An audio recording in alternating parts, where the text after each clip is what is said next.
अध्याय 16 कुल पद 28। एक और फरीसियों और सदुकियों ने पास आकर उसे परखने के लिए उससे कहा कि हमें आकाश का कोई चिन्ह दिखा। 1:28 इन लिस्ट 28 एटम्स।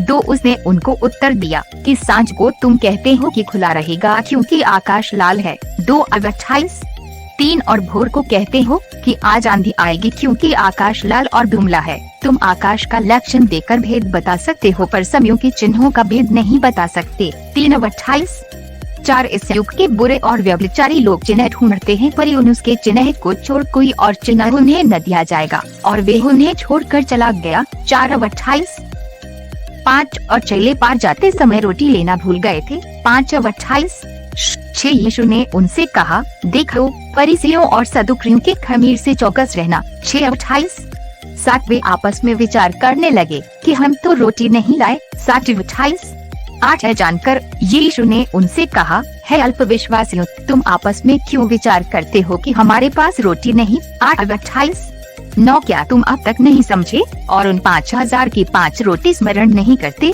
और नई की कितनी टोकरियां उठाई थी। 9:28 10 और 9 4000 की 7 रोटी और नई की कितने टोकरे उठाए गए थे। 10:28 11 तुम क्यों नहीं समझते कि मैंने तुमसे रोटियों के विषय में नहीं कहा। फरीसियों और सदुकियों के खमीर से चौकस रहना। 11:28 12 तब उनको समझ में आया कि उसने रोटी के खमीर से नहीं पर फरीसियों और सदुकियों की शिक्षा से चौकस रहने को कहा था। 12:28 13 यीशु कैसरिया फिलिप्पी के देश में आकर अपने चेलों से पूछने लगा कि लोग मनुष्य के पुत्र को क्या कहते हैं। 13:28 14 उन्होंने कहा, कितने तो यूहन्ना बपतिस्मा देने वाला कहते हैं और कितने एलिय्याह और कितने यिर्मयाह या भविष्यद्वक्ताओं में से कोई एक कहते हैं। 14:28 15 उसने उनसे कहा, परंतु तुम मुझे क्या कहते हो। 15:28 16 शमौन पतरस ने उत्तर दिया कि तू जीवित परमेश्वर का पुत्र मसीह है। 16:28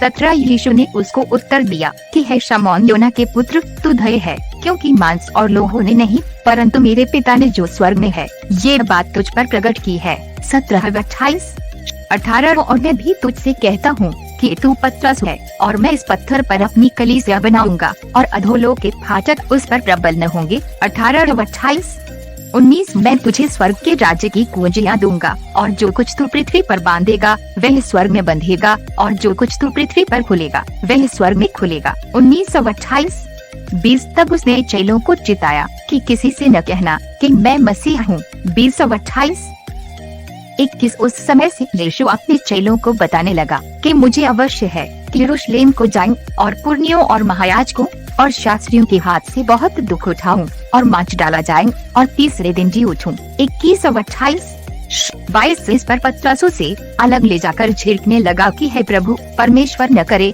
तुझ पर ऐसा कभी न होगा। 22:28 23 उसने फिर कर पतरस से कहा, हे शैतान, मेरे सामने से दूर हो, तू मेरे लिए ठोकर का कारण है क्योंकि तू परमेश्वर की बातें नहीं पर मनुष्यों की बातों पर मन लगाता है। 23:28 24 तब यीशु ने अपने चेलों से कहा, यदि कोई मेरे पीछे आना चाहे तो अपने आप का इनकार करे और अपना क्रूस उठाए और मेरे पीछे हो ले। 24:28 25 क्योंकि जो कोई अपना प्राण बचाना चाहे वह उसे खोएगा और जो कोई मेरे लिए अपना प्राण खोएगा वह उसे पाएगा। 25:28 26 यदि मनुष्य सारी जगत को प्राप्त करे और अपने प्राण की हानि उठाए तो उसे क्या लाभ होगा या मनुष्य अपने प्राण के बदले में क्या देगा। 26:28 27 मनुष्य का पुत्र अपने स्वर्गदूतों के साथ अपने पिता की महिमा में आएगा और उस समय वे हर एक को उसके कामों के अनुसार प्रतिफल देगा। 27:28 28 में तुमसे सच कहता हूँ कि जो यहाँ खड़े हैं उनमें से कितने ऐसे हैं कि जब तक मनुष्य के पुत्र को उसके राज्य में आते हुए न देख लेंगे तब तक मृत्यु का स्वाद कभी न चखेंगे। 28:28